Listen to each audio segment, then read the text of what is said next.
Hey guys, welcome to part two of the Ultimate Vocal Mixing Guide. In part one, we went over the fundamentals of what you want to do when you first receive a set of vocals. So we're talking session organization, talking panning, levels, and also some basic EQ. Now, my approach to mixing vocals is that I want to do all the technical work first just to make sure they're in a really good place before I start sweetening them. So before I even think about doing my compression work, I want to get in there and make sure there's no harshness. I want to make sure there's no resonant frequencies that are getting in the way. And I want to make sure all my timing and everything's sorted. So if you haven't seen part one, I'll chuck a little link in the comment section and also at the top of this video. Just click on that and have a spin through. We'll show you the fundamentals of just getting started, whereas this one's all about compression. So if you know your way around a compressor, then what I'll do is I'll mark all the chapters so you can just flick through this little section because I'm going to go over the basics and you obviously won't need to know that. But I reckon before we get started, it's worth quickly just going over them in case you're new to compression and you don't really know what you're doing. Because, you know, it can be a little bit tricky and it can be a bit confusing. What I've got here, in fact, let's look at the session as an overall thing so you understand what's going off before we even get going. So main harmony here, which is on the top track. I've also grouped together harmony left, harmony right. As always, I'm using Ableton, but this works in any DAW, Pro Tools, Cubase, you get the drill. These are then being routed into my Vox aux. Now, what this channel does is it takes audio from these other channels. So as you can see, my main is being sent to Vox aux, left and right are going to the group because I want to control them as a group first. Then that's being sent to Vox aux. Vox aux is just a master channel. So if we play everything together, sunshine, turn it off, disappears, back in. Every day. I found this to be incredibly useful for staying in control, for really looking at my gain staging, understanding what's going off, and also for getting a picture of what's happening. If, for example, I had a full vocal take, which had numerous harmonies, which also corresponded with chorus, intro, pre-chorus, bridge, you know the score. You can end up with numerous channels, 40, 50 plus channels. It can get confusing. And sometimes I just want to turn the vocals up or I just want to turn the vocals down. So instead of having to deal with that, I just have this aux channel and it means I'm in control. It's quite good practice to maybe have one called music or have one called drums or have one, whatever you think's best. At least then you can just use these little channels at the bottom and not be distracted by the monster session which you've created above, which can happen and I'm incredibly guilty of doing. So let's start with the main. We've got our virtual mix rack from Slate, which I always use, just feel very comfortable with it. I used to work in studios, so all this gear kind of means something to me. A compressor is a compressor, though, within reason. So what I've done is, I can make this big. No, it doesn't stay the same size. So what I've got is I've got it going into a virtual channel. I just like this because it means I can control levels. I can also do a bit of distortion and drive. It's not important. It's then going into two compressors. And you see people talking about this quite a lot. This whole multi-stage compression, serial compression, whatever you want to call it. What I've got here is I've got an 1176, which is an old 60s style compressor. The attack time, by the way, in case anybody's not used one of these before, is backwards. So attack and release 7 on both sides is actually the fastest. So I've got the fastest release possible. My attack, although seems relatively slow, is actually still really quick. That's one of the traits of this compressor, is it's an incredibly fast compressor. And by that, I mean it reacts to transients, it reacts to signal, it reacts to level very, very fast, which is good because this is our first compressor in the line. And what it's doing is it's making sure as things come in, it's going to clamp down on them because I want to level things out. That's what my first role of this compression is. So if the vocal's too loud, this will turn it down a little bit. If it's too quiet, because we've got an output level, we can level it out. So the quiet things become slightly louder, the loud things become slightly quiet, which is the whole concept of compression. Obviously, there are tonal characteristics which come with it, but for the beginner out there, that's all you're trying to do is level things out and make it nice and smooth.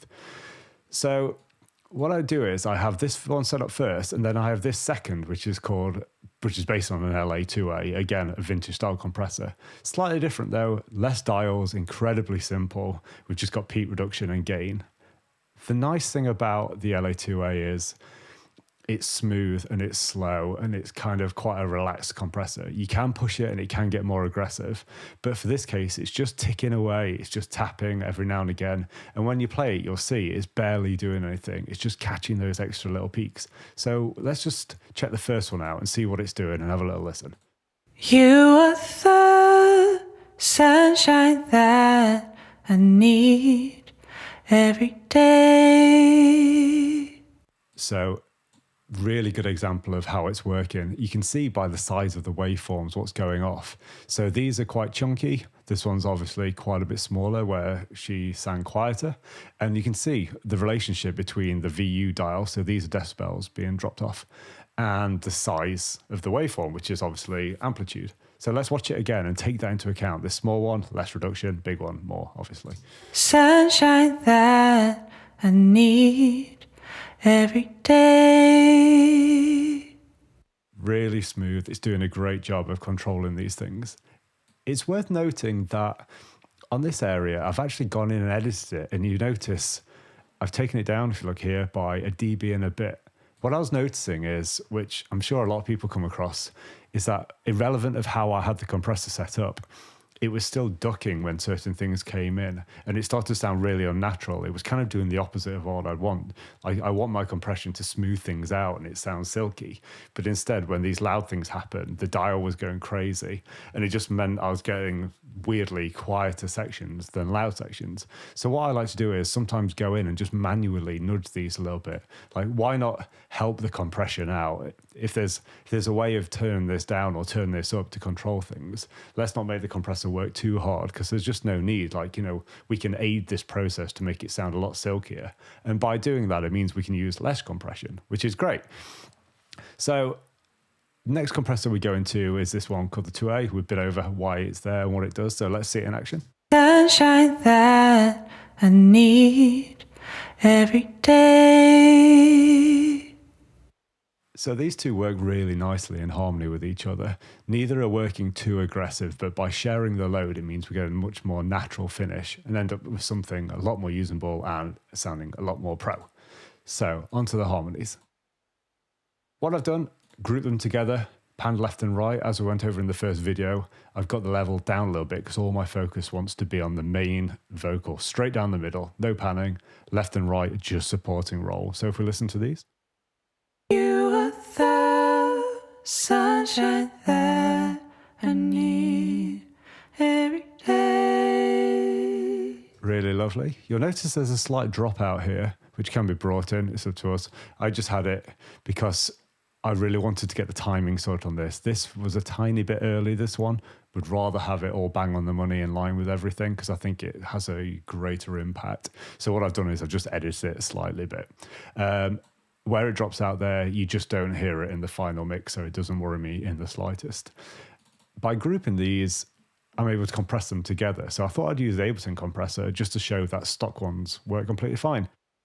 14.9 millisecond attack time. Although it's quite a long way up on the dial, that's still really quick. Like, you know, it's reacting fast, but it's only on a 2-to-1 ratio. So for 2 decibels that go over, we get 1 through, basically. That's all that relationship says. Our release time is in time with the session. So what you'll find is the gain reduction comes down, and then as it slides back up to get to 0, you'll be ready for the next part of the vocal to come in, which gives it a lot more of a natural feel. So we can see it in action. You are the sunshine that I need every day. Really lovely, really controlled, and those together. You are the sunshine that I need every day. Silky, very smooth indeed. Sounds great. The last channel we're going to go into is our Vox Aux. And what's been going off here is I've actually cheated a little bit. So I've also been running a third compressor, which is actually grouping everything together. Now, as we mentioned, this Vox Aux is taking both our vocal channels and it's putting them together. And I wanted this compression not to control the level of them per se. It's all about making them feel more like a unit. So I want the harmonies, I want the mains to blend together and be really silky smooth and feel like one section. So we can see it in action. You are the sunshine that I need every day. So the compression, barely being touched, just tapping a little bit, but it's just giving us that smoothness.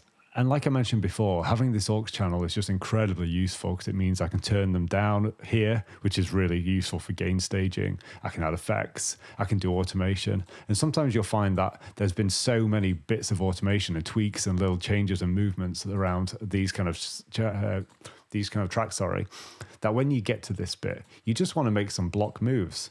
Like we could per se have this section if it was like this was our verse, and we could just be like, you know what? It's just too loud by a dB. Let's knock it down by 1 dB. And it's just a lot more simple. These are in this group are my broad strokes. So I'm going to do all the fine detail work. But sometimes I just want to make the final mix sound great. I want to control the vox. I want to control the music. I want to control the drums, whatever my auxes are. It just means I can have that final little bump. Maybe I need to EQ them all as a whole. I don't need to go into my session. I can just look at those and it's nice and simple. So that's kind of it for compression. Quite a simple one and something you shouldn't be too daunted by, but something that's worth really investigating and spend a little bit of time on. Sometimes it's tricky to hear it happening and you do kind of feel a little bit confused about whether you're making it better or making it worse, or you're over compressing and you've got no life. But it's just about practice. Now, I'll make these samples available for free on our blog. There'll be a link in the description. Part 3 is going to be all about sweetening the deal. So we're talking reverb, we're talking delay, and we're talking about EQ moves, which either brighten or bring out presence, or just make the vocals sound great, just to give it that final bit of polish. We'll also talk about how I use auxes and how we end up with something right then. So anyway, I hope you all enjoyed that. It'd be great if you could subscribe and let me know if there's anything you want me to cover. But yeah, have a great one. Thanks.